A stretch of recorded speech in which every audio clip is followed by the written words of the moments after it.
you ready? Are you ready for a good time? We're back once again for another week of 8 to the K's Wrestle Talk. You're here with the $10 man. It's me, Anthony. And here with me is a man who needs no introduction, but he's getting one anyway. It's the human podcast machine. It's Carl. It is me. It is me. And you know, they say that all podcasts are created equal. But you know, you look at us, you look at other wrestling podcasts, and you see that that statement's not true. Normally, if you're one-on-one with me, you got a 50% chance of being the best.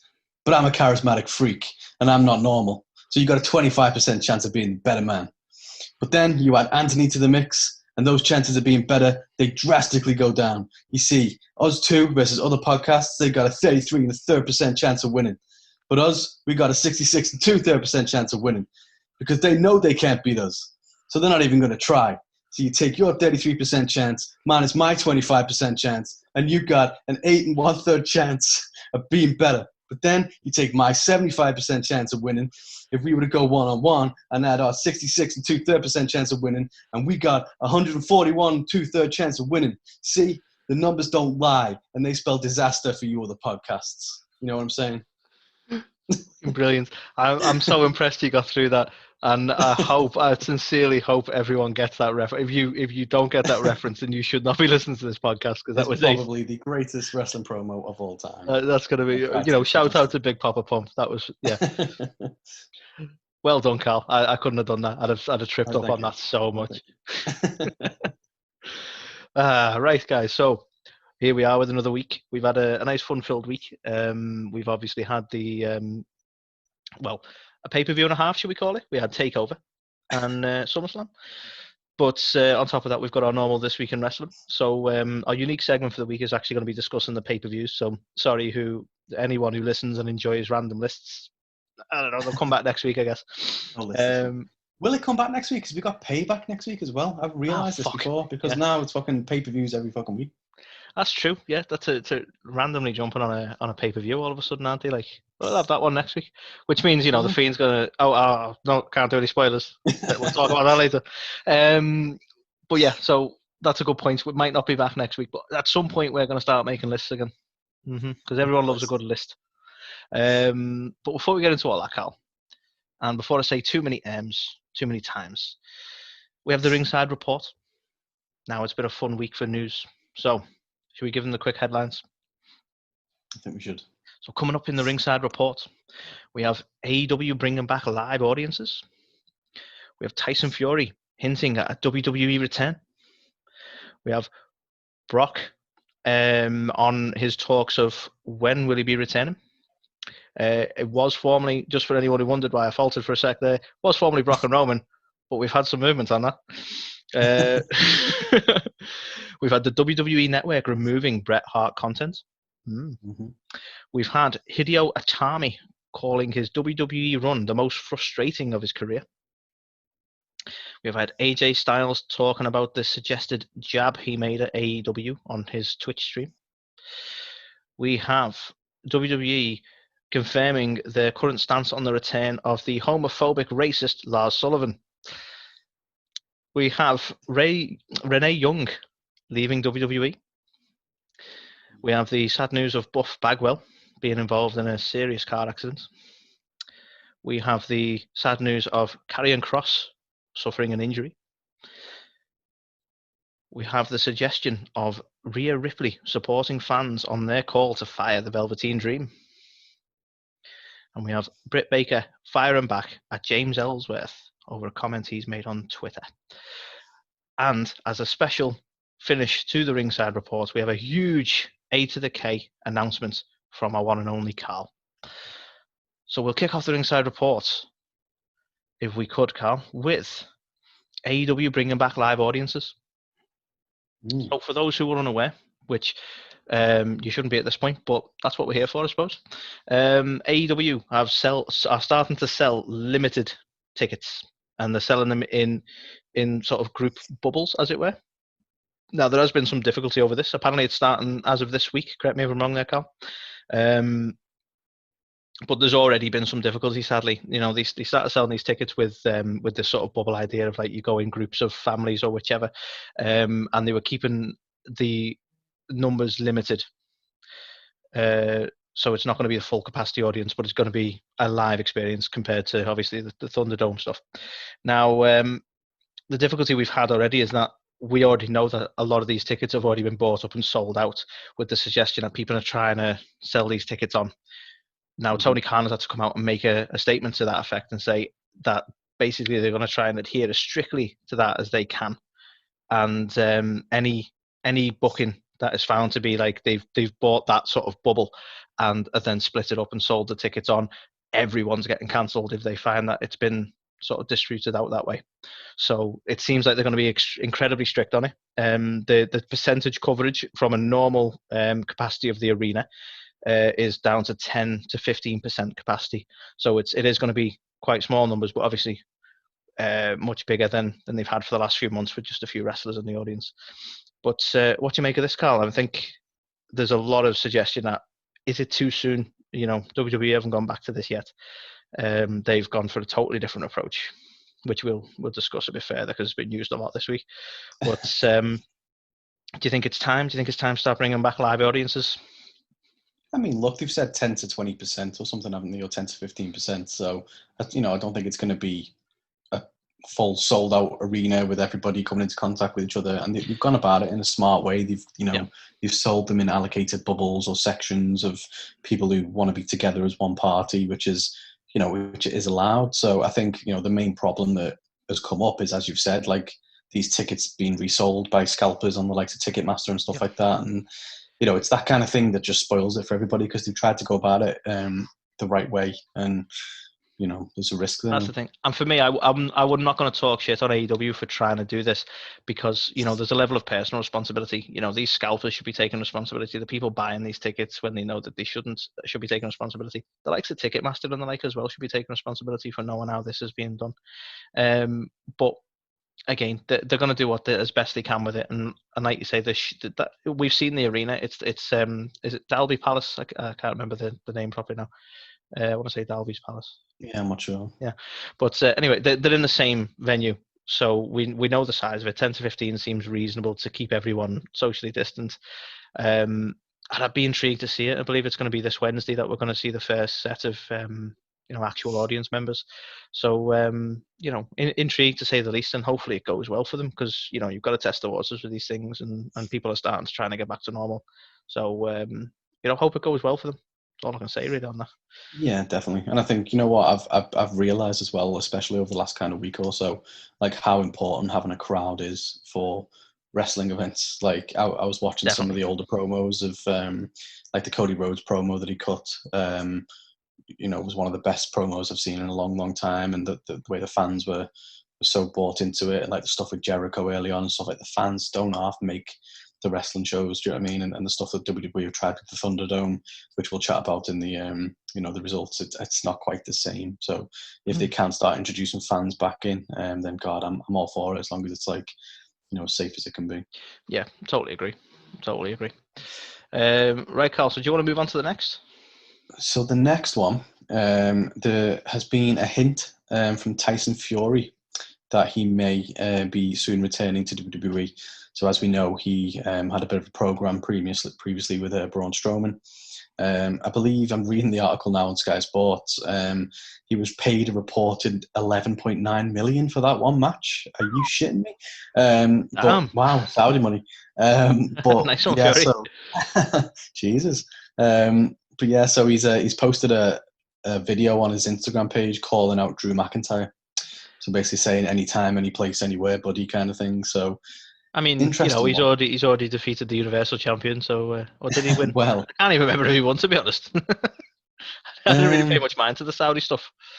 Do you know what? I can't remember. I think he might have won, and then they were a tag team for a bit, weren't they? But yeah, like by all accounts, he was going to be used at WrestleMania and stuff. Like they'd already had plans to bring him back before like the world went to shit. So it's definite. You can definitely see that they're going to try and do something with him at some point in the future. So it's good that he's kind of keeping this stuff going, and he is continuing to tease. I mean, he's clearly got an interest in coming back at some point, hasn't he? Like you say, he likes to put that tease out there, and I think everyone will get a kick out of seeing him with Drew. I'm always a little bit apprehensive when you get celebrities outside of wrestling sort of coming in and having a go. But with all due respect to other people who will be mentioned later in this podcast, Tyson comes from a boxing background. At least it's, again, I probably anger a lot of people who go, wrestling's fake, but it's more similar than football or various other sports. So for me, I'm like, yeah, it might gel over well. I mean, I don't know, because you see UFC people come in and again, it is a different. It is a different experience, so I don't know, but we've seen Tyson do it before. He's okay, so I'm sure it'll go well enough. But yeah, I'd quite happily watch a match between him and Drew as long as Drew didn't fucking lose the title too. Well, yeah. I mean, WWE, that kind of thing won't happen, surely. I don't know. Or we'll see the Otis cash in at that point, because why not? Yeah. Why not? It's just the fucking, not to digress, it's just the worst cash in. Like, there's just no point that that's going to be any good. No. We'll talk about that more when the results of SummerSlam come in, but I'm never going to be happy about Otis cashing in, ever. So, Carl, we have talks on the possible returns of Brock Lesnar and Roman Reigns. I know, Interesting. Right? In that the writers have suggested that it's not going to be any time soon for either of them because there's no sort of stories currently being written or in progress that would involve them. So the suggestion is, even if they are coming back, it's not going to be like, I don't know, SummerSlam or anything like that. So yeah, just that one is just a quick note, really. A bit of intrigue that it seems like they've not got any. I'll stop taking the piss. We all know that Roman did show up, so they were clearly throwing us off there. I think this news article was doing a bit of a job of throwing us off, because honestly, the tagline for the whole night: "You'll never see this coming. You'll never see that." Yeah. Everyone was saying it, and it's like, we're clearly going to get some sort of return or debut or something like that. And to be fair, like, I'm not even going to claim that I saw this coming, but I will say categorically, guys, Carl messaged me about this, so he did see this coming, right? But we did see Roman return, so we can't necessarily now take this news article to the bank and say, well, they've said that. But what's funny about it, though, part of me thinks that it could have been a very legitimate news article. It would not surprise me if the fucking creative team had fucking no idea that Roman was coming back, and Vince just went, yeah, come on, turn up tonight and we'll bring you in. Yeah, Vince just turned up on the night. He's like, no, rip that one off. I mean, for me, and we'll talk about it. We'll talk about it when we come on to SummerSlam. But it felt to me like there may have been some stuff written which got scrapped at short notice. I think you've got a point. So it wouldn't surprise me if there's a lot of questionable things from some. SummerSlam wasn't bad, but there's a lot of things that we do need to discuss on that, because there were some questionable elements to it, really. So yeah, it's a fair point. It might have been genuine at the time they said it. But yeah, so that one, a nice quick one. Doesn't look like we'll be seeing Brock anytime soon. Yeah. Maybe this Monday, who knows? Yeah, tonight he's going to be there. So another quick one. So some people noticed this past week that several Bret Hart documentaries were taken off the WWE network. So that led to a lot of kind of confusion and a bit of people wanting to know why that was. So I don't think it's that menacing or anything to that regard. I think basically it comes down to the fact that Bret Hart owns all the Stampede Wrestling library, which was obviously his dad's promotion down in Canada. And I think all these documentaries feature bits and bobs from Stampede, which Bret owns. So I found it interesting because, forgive me if I'm rolling over a point you were going to make, but apparently he owns his matches, doesn't he? He only owns those particular matches. And funnily enough, the people who own the rest of the Stampede stuff are WWE. So it's like, we don't own those. Okay. Yeah, exactly. So I think that tickled me there. Yeah, it got brought to his attention basically that some of his matches were being featured. So I think he, by all accounts, this the fucking executive VP of talent relations, or whoever he is, this Mark Carano guy. Sounds like I thought you meant John Laurinaitis. Oh no, Yeah, I don't know what he does now, but Mark Carrano is apparently, by all accounts, a bit of a cock because, Bret had spoke to him about this and he was like, "No, we own it. Take it with the legal You're team." wrong. So You're obviously right, Bret you're had to text Vince and text Triple H, and in fairness to them, they kind of removed it all pretty swiftly. By all accounts, Vince was quite quick to be like, "No, yeah, you're right." He Yeah. didn't fuck around with it. I think they spent a long time trying to get a relationship back with Bret. They're probably not out for pissing him off. Well, exactly, and I think by all accounts, Bret knew that he'd used some of the stuff in the past and things like that, but at the time, and obviously he's got Natty still working there. We had Tyson Kidd working there. We had D.H. Smith working there, or whatever the fuck he goes by now, Davy's son. So I think he didn't want to ruffle any feathers there, but I think it's one of those, he owns them and they're not paying him for it. So yeah. What I find interesting is the response being that they're like, "Yeah, you're totally right. We're sorry about that, and we'll take them down," rather than going, "Yeah, you're right. We're sorry about that. How much she wants?" Shows you a bit of belt tightening because they still pull a bit of interest. The old Bret Hart documentaries. Oh yeah, well I know I watch them, but I am a Bret Hart fanboy. You are a Bret Hart fanboy. But yeah, I think it's one of those, isn't it? We've seen to what lengths they'll go to, despite turning a record-breaking profit this year. They will sell people. Fucking hell, not that bad. They will fire people, and therefore they are probably not that likely to purchase any rights or anything at the moment. So. No, it's fair. I mean, you read all these things, but it must be tough times for Vince. I think he's only got one yacht at the minute. It's belt tightening all around. It's who can live like that? Do you know what I mean? I know. Practically a peasant. Any spare couple of millions he does have, he spends it throwing it like fucking Pat McAfee or Tyson Fury. So yeah, or ridiculously expensive coffee, probably. Just Vince in it. That is Vince. But yeah, it's nuts, isn't it? Like they're turning a great profit, but no, we've got to be careful about these things. Got to start firing people left and right. But we'll keep some. I'll get on to that's not the next news article. I'm going to wait.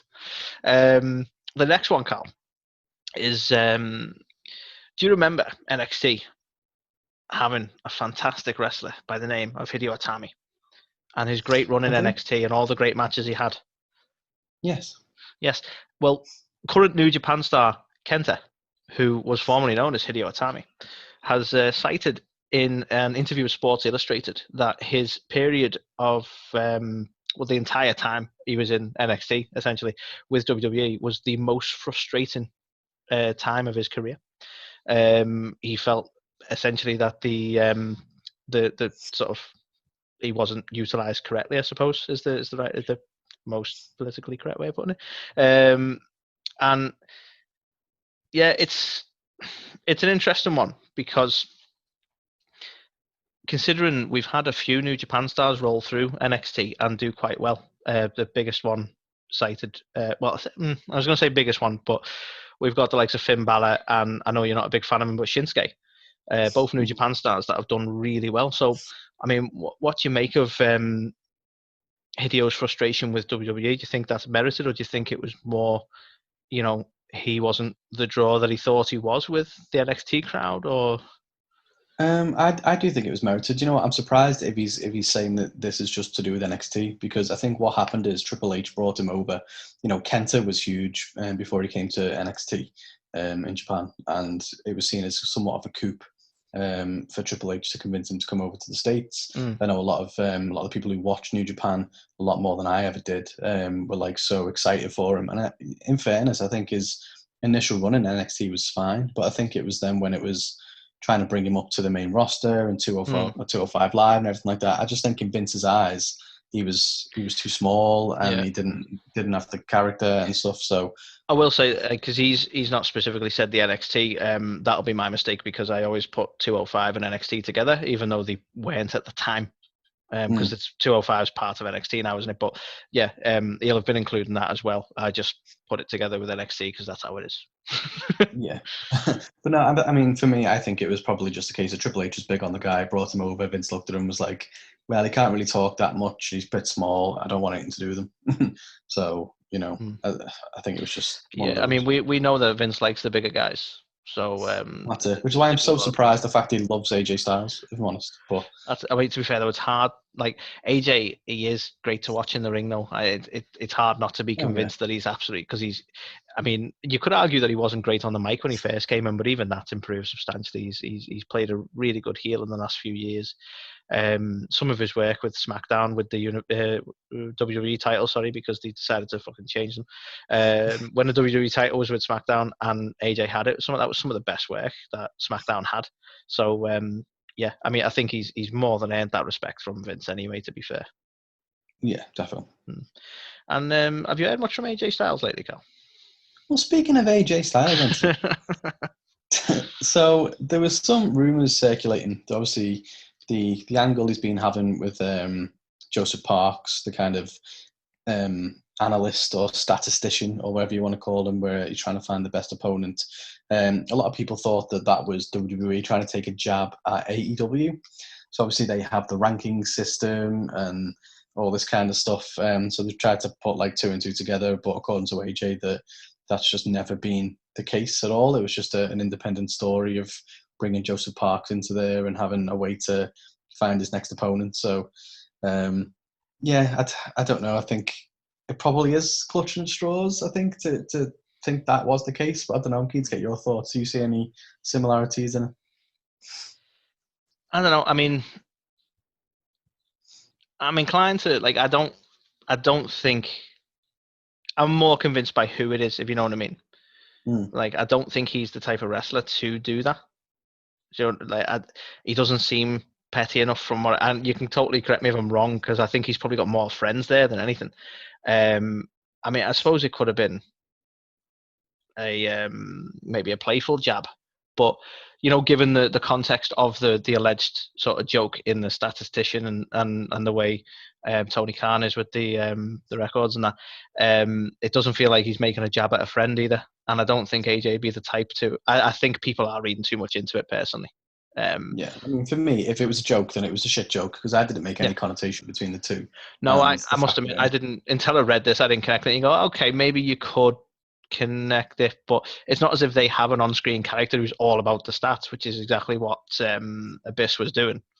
Well, exactly. That's right. I'm calling him Abyss. So yeah, I don't know. I think that one's a bit of a reach, to be honest. I don't think. Yeah, I think it's a bit. I can totally. I can believe him when he says that was not sort of the connection wasn't there for him. People like to see, there's a lot of like back and forth hate between WWE and AEW. Well, it's nice to see that. What I see a lot of now is people being like, why can't you just like both shows? I like both shows. And it's like, yeah, let's get more of that, because enjoy wrestling. Doesn't fucking matter. Exactly. There's going to be good matches on both. There's going to be good shows on both. I mean, yeah, we report every week that AEW is better, but that's just because we're reporting the facts.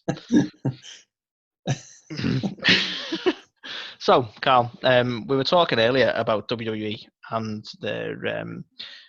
their current approach with certain stars and releases and the like. And I am not wishing releases on anyone, but one of the surprising people that they kept was Lars Sullivan. Now he is sort of making the news this week because there's been speculation about his return, because he's put up some videos of he was originally out on a knee injury, and he's put up some videos of some sort of workout routine in which it seems like he's fighting fit, he's ready to return, and apparently that hasn't registered really with Triple H and with WWE, and it's been said now that Sullivan returning isn't just a is he free from injury? Is he ready to come back? They've been cited as saying there's a lot of issues with Lars, sort of citing his emotional state. I believe he's had some issues in that sense. The bigger issue and the bigger thing that was noted, which is why it's surprising he didn't seize the opportunity to release him, was the comments that had surfaced on, I want to say it was Reddit, Carl, possibly Twitter. But comments he previously made that were both homophobic and racist, and then the incredible sort of irony that evidently he'd starred in gay porn. So being homophobic was surprising, to say the least. Now, obviously, you could argue he struggled emotionally with coming to terms with. I mean, it seemed like he was fairly to terms with that, but it seems like, I don't know, there's some sort of denial or some issue there, but you still can't get around the racist issue. I'm not giving an excuse for his homophobic comments, by the way, but even if you argue, well, he was struggling emotionally with himself and so on, there's still no excuse for the racist element of it. So they've had a lot of issue with him in the past, and he seems to have varying different sort of snafus and things like that with the news, let's say. So again, being as low down in WWE as he is, in the sense of like, he's not on the main scene. I've not seen him on SmackDown or Raw. I've not seen him promoted massively. So he's not a big deal as far as the entire company goes, and the amount of issues he seems to have gravitated towards himself. I'm very surprised he didn't seize that opportunity. Not that I'm wishing it on him, but you think he would have been named in those releases. Yeah, But, it's a strange one with him, really. He had an yeah. absolute mare, because he was meant to be brought over to the main roster as like this big star, and I think he ended up having a big panic attack. Yeah, I think I remember you saying that, because wasn't he meant to debut on the main roster, and he they had to make a last minute change because he sort of copped out of it. Yeah, he basically couldn't go through with it. But then, by all accounts as well, he's apparently such a keyboard warrior, and says a lot of harsh, horrible things about a lot of topics which he shouldn't really be talking about, really. So yeah, it's definitely a bit of a mind fuck, the fact that he's still on the roster and he's ready to come back. Like, what to do with him, especially with all the stuff going on, which I know we'll be speaking about shortly with Velveteen at the minute as well. It's like how much more of a WWE, if they keep up, they're gonna have to go radio silence with any media, aren't they? Like, well, exactly. What's going on with him? He's yeah. Just have to Got a full New Day, yeah. But yeah, it's an interesting one, and hopefully it all works out in the end. But for me, like, if he needs to get to a point that he's not gonna, like, maybe stay away from social media completely, by the looks of the way things have gone for him in the past. I don't know, but it's going to be hard to book him going forward, because it seems like people aren't willing to forget, especially in the day and age we're in now, Carl, where everything gets cancelled and everyone gets cancelled. I can't see them letting it go anytime soon either. So I understand WWE not going, yeah, let's get him back in the scene now he's fighting fit. Makes a bit of sense. Yeah. Interesting to see how that one develops, I will say. Yes. Speaking of developing, it's a poor segue, Carl, but there you go. So this actually is a developing story. So I think at the time we had it in the notes. It was believed Renee Young was going to be quitting WWE, and we weren't sure when that would be, etc., etc. Well, she's quit, and it was last night. Bye.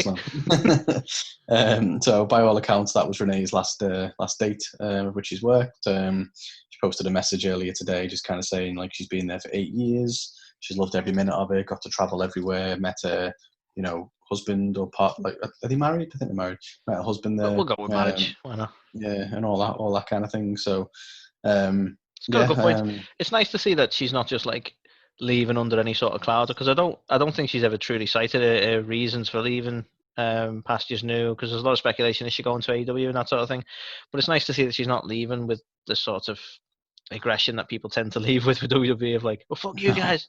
She's just like, I've had a great time there, a great experience there. And yeah, she's totally right. She's traveled the world. She met the love of her life, apparently. So she really fell for his lunatic fringe. But all of that fringe, so anyway. I think as well, by all accounts, I think she's still signed with Fox. So I do believe she'll still be on Backstage or whatever it is that they decide to do with that. Yeah, because they're not done with it, are they? They're not bringing Backstage back as it was the comment they made last, and she was the host of Backstage. So you make a good point.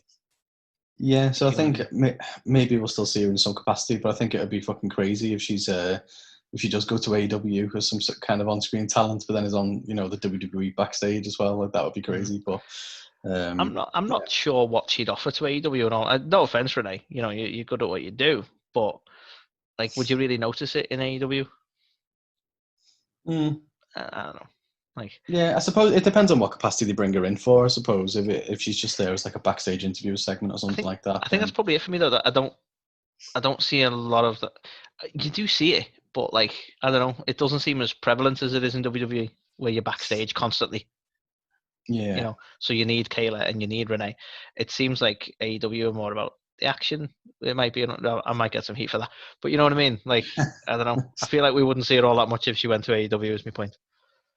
Yeah, I mean, yeah, I honestly, I wouldn't know what capacity they would use her in, but I think I think from her latest comments, she's not really sure herself what she wants to do, but she wants to continue to be like a trailblazer and find something new that she gets super excited about. So It's going to be I an know she's eyebrow doing raiser. a cookbook.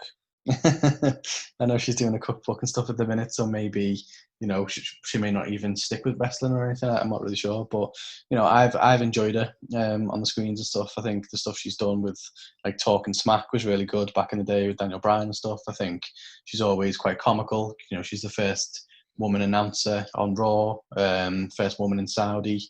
Did she even commentate on WrestleMania at one point? She's I feel definitely like she a did. Like, trailblazer. well, that's the thing. I mean, it's easy to look past those sort of contributions because everyone looks at the stars in the ring. But yeah, like she's made some big strides for women in that sort of industry as well. Like, all my childhood, did you really get any women commentators?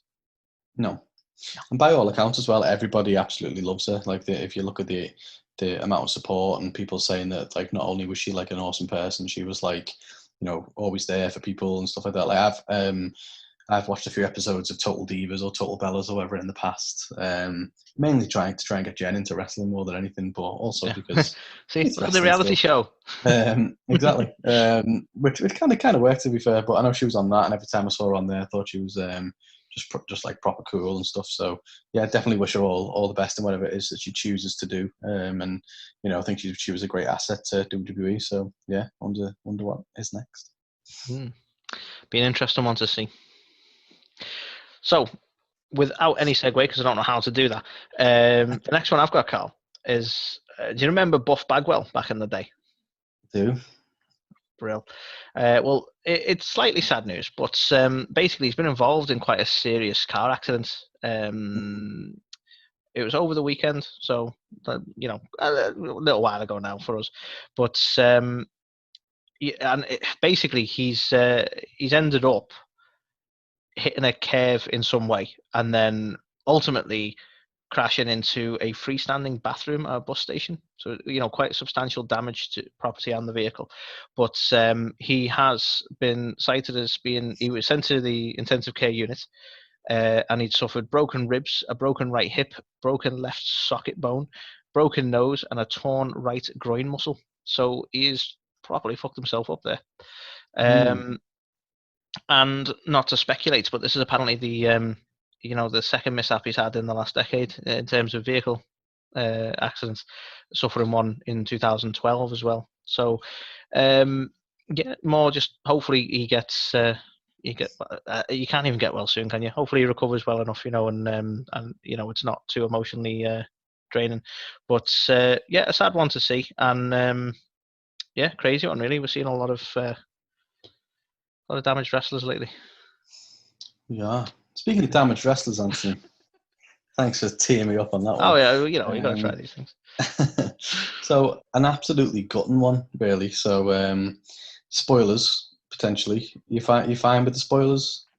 We'll do the spoilers. There's no way of talking about this as a news article without spoiling some stuff.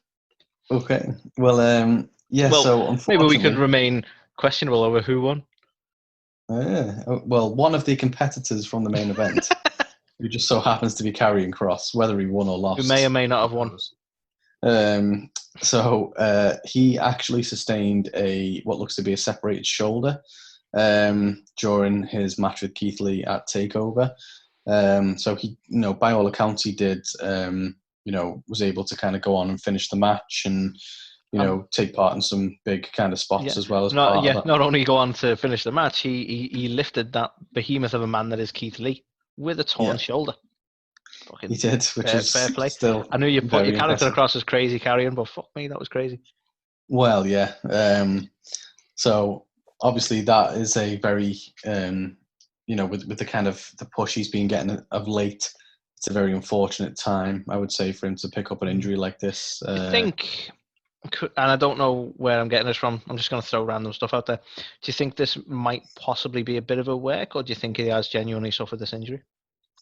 No, I think he probably has suffered it, to be fair. I think similar to when, Balor injured it with Seth Rollins in his title match. That was a fucking shoulder as well, wasn't it? I think, hopefully it's nothing too serious. I believe he's gone for an MRI scan today. Yes, we'll hopefully have more news on that. Well, it'll be old news by next week, but hopefully there'll be more out on that. Anyone who's interested, you should get some more information tomorrow, worst case. But yeah, he was meant to be going today, wasn't he? Yeah, so hopefully, he doesn't miss like too much ring time. Hopefully not at all. But yeah, we'll definitely know more today. So yeah, watch this space. We'll let you know how he is. Keep on tweeting, guys. You'll find out. Yeah. So moving on, Carl. We've had some speculation over. Firstly, I'll give you a bit of background, actually. So, Velveteen Dream made his return to NXT. Spoilers, because we're probably going to talk about that this week. What was it last week? Anyway, and then he was there for NXT Takeover, and at NXT Takeover, one of the fans who've got these digital tickets to the Thunderdome to be on one of the screens took that opportunity to put up a sign that said "Fire Velveteen Dream." Now, this apparently got that said fan banned from the Thunderdome. So I don't know how you get banned from somewhere that you never physically went to, but presumably they don't answer a Zoom call anymore. I don't know. So the reason this has become a little bit more interesting, contentious maybe, is that when this has been posted on social media, people say, "Oh, look at this," and they've put the picture up of the screen that said "Fire Velveteen Dream." One of the people who liked the post was one RHEA Ripley. So this has led people to wonder or speculate, is she expressing some sort of frustration in the fact that WWE have chose to sort of, because there's a lot of talk of like WWE haven't really investigated properly and he shouldn't be back and this, that, and the next thing. And this now leads to people going, see, look, she's quietly frustrated. That's why she's liked the post and so on like that. And don't be wrong, I don't think she'd have liked it accidentally. I think she'd have known what she was liking, and she might not agree with the fact that he's back. But what do you make of it? Do you think that, because it's not as if she's gone on a sort of rant on social media, she's liked the post at the end of the day, do you know what I mean? What do you make of it, Carl? Well, by all accounts, I don't think many people are happy about it. A lot of people have kind of said, if you watch the Performance Center fans, whenever Velveteen came back and in the matches he's had since he has come back, that they don't really kind of cheer or pop for him or make any kind of reaction at all, really, which is leading people to think that, everyone's pretty pissed with the fact that he's back. So, I'm guessing that there's a few people like that. So fair play, I guess, to RHEA Ripley, if that is the case, because she's obviously not holding back. But yeah, it seems like it's a sensitive situation, shall we say? Yeah, I must admit, it is surprising that WWE have brought him back so quickly and so sort of, let's brush this under the carpet then, because it was quite a contest, because it all happened.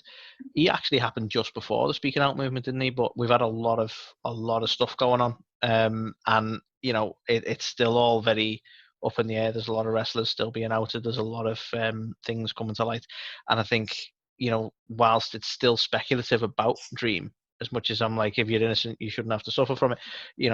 At the end of the day, if they're still paying him and they're getting him to be not on screen until it's been fully investigated, that just makes sense. I'm quite surprised he took the stance of bringing him back. It's almost a statement in itself, isn't it? Yeah. So the next one, I think, is your good self, Cal. Yeah, so the next one. So as we know, Adam Cole took on Pat McAfee at NXT Takeover, and by all accounts, I'm interested to get your thoughts, but he didn't do a bad job. I mean, I can talk about it now if you'd like, and we can breeze over it when we're talking Takeover. I feel like, in fact, we will talk about it now because I feel it's relevant, right?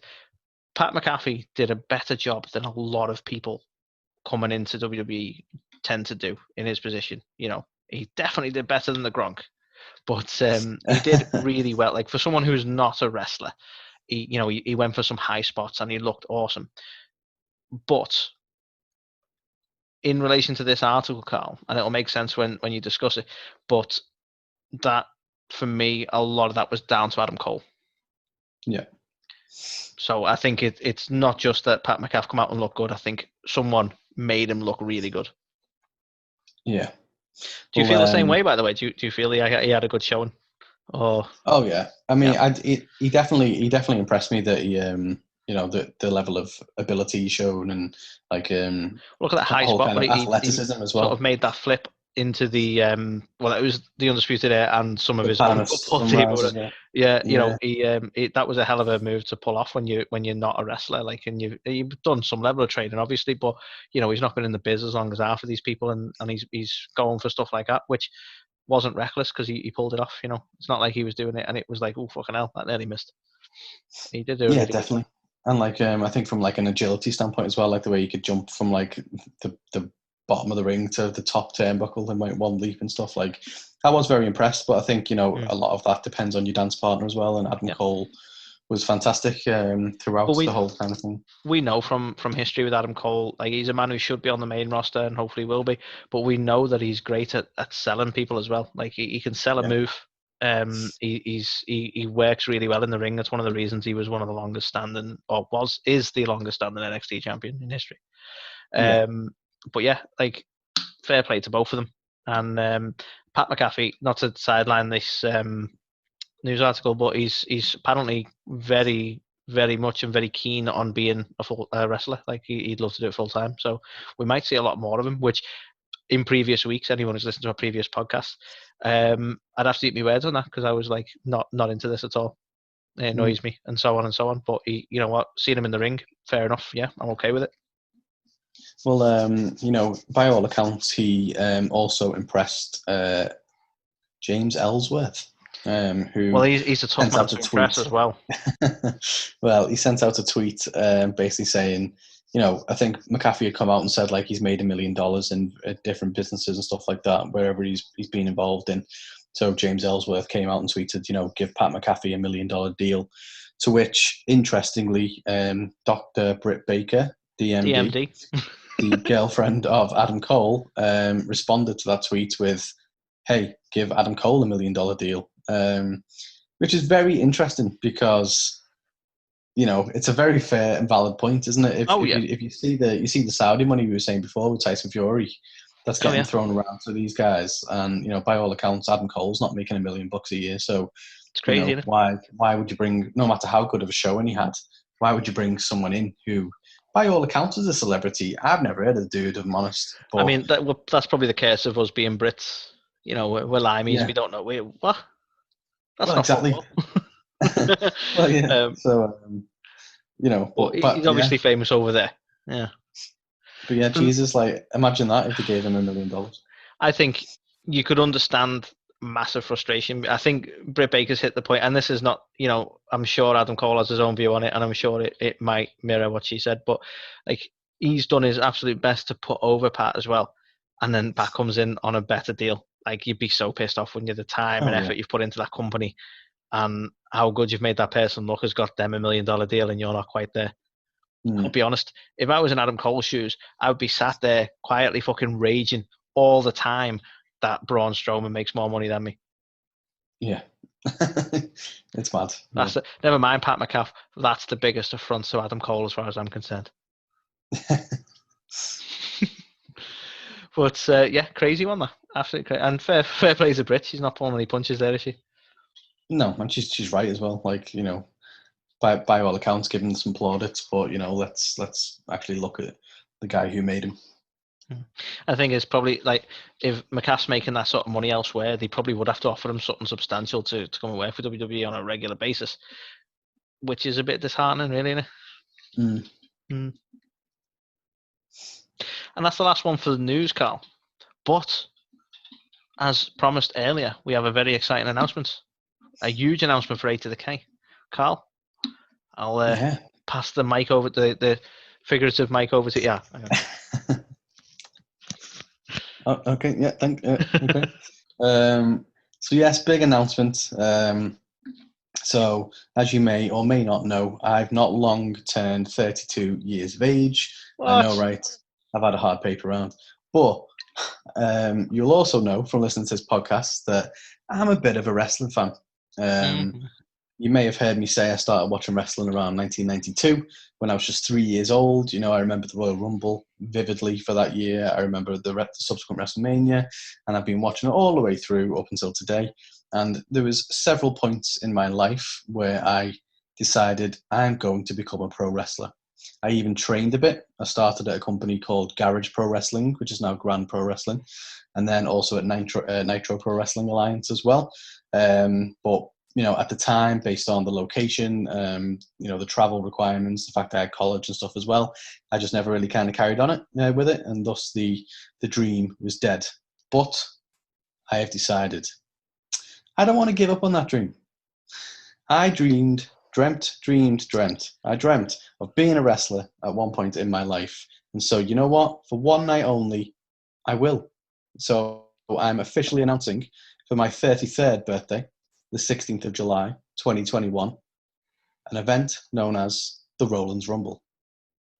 And together with the A, who puts the A in A to the K, my buddy Anthony here, we are going to book our own wrestling show, in which I will make my wrestling debut and also retirement match in the same night. But ultimately, I will realise my dream of becoming a pro wrestler. Can we please get a retirement speech from you as well? It's been a great run. That's it. I'll do the Terry Funk retirement speech. Forever. Laugh for about 30 minutes.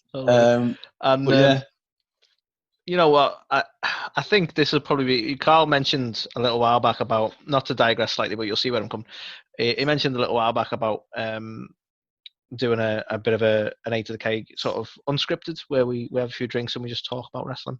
So this may be, I won't talk too much as my points, because I think this will probably be topics for that. But I can assure you, like, Carl's love of wrestling has gone back a very long time, and I know Carl. I've known him since we were kids, and once he sets his mind to something, he'll make it happen.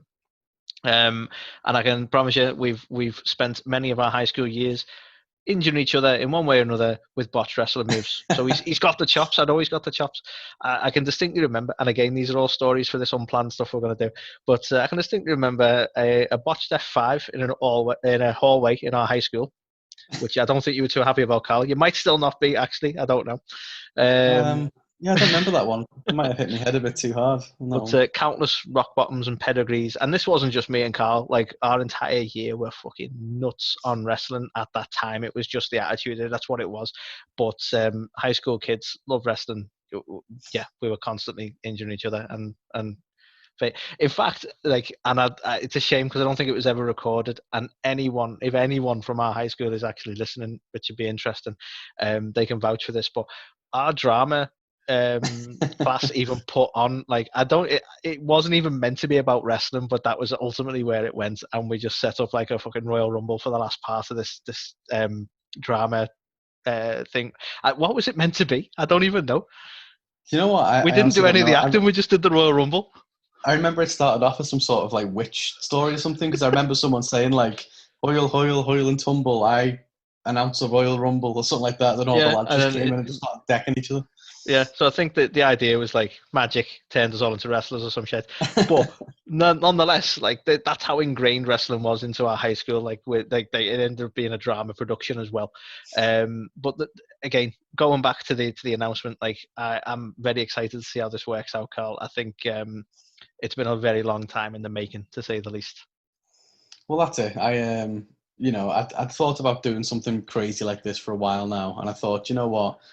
It's never going to happen unless I just put it out there and say, do you know what, we're doing it. So we are doing it. And it's one night only, 16th of July, 2021. And it will be in support of a charity very close to my heart. It's the RHEA Children's Hospital. So they've helped my son. They've helped my nephew as well. And, they help thousands of children. Yeah. They've even helped my son. So, there you go. We're local lads in a sense, so that's the sort of the go-to children's hospital. It's one of the best children's hospitals around us, and it's such a deserving cause as well. Yeah, definitely. So this will be a charity wrestling show. We'll try and do everything we can to just make as much money for that charity, but also, effectively, it's my 33rd birthday party. And, why sit there and have a couple of drinks and a barbecue or something when you can go and get tossed around the ring and, get your ass kicked? So and that is the plan. Still be cake.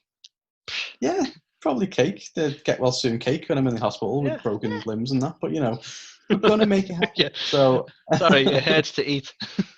yeah, can you get cake down a feeding tube? Who knows? We'll find out. But so as the time of this podcast, we are looking 325 days away at the time of this recording. So we've got a bit of time to get our thoughts together and get it all in place. But it will be the Roland Rumble. It will be my debut. The date is set. The date is the set. announcement has been made. Yes, we are not going to take over the podcast with it, but we will be keeping you up to date on developments as they come up. We need to find venues. We need to get people involved. We need to get sound engineers, light engineers. We need to get wrestlers involved. We need to get music sorted, don't we, Carl? Yeah, we do. Various bits like that. There's going to be a ton of fun stuff and a totally interesting experience for both of us from that side of it. And we might come out of it with a love for being bookers. You never know. But at the end of the day, it's going to be a hell of an experience and one that we're hopefully going to share with you as we develop over the next 325 days. 5 days, yeah. So, keep listening, keep watching the social media. As we develop and as we get these announcements, we will be making them and we'll be keeping everyone up to date with the progress on it. Yes, sir. Hey, guys. Santino Marella here. And if you're like me, you're sitting home during the quarantines. These are the times of quarantine. Well, I discovered a Wrestle Talk podcast called A to the K. It's changed my life. Now I don't want to go back to work. I just want to sit home in the quarantines and listen to Carl and Anthony. They are the best. Together, they're even better. So listen, A to the K. Wrestle Talk podcast. Check it out. Change your life. You'll be thanking me later.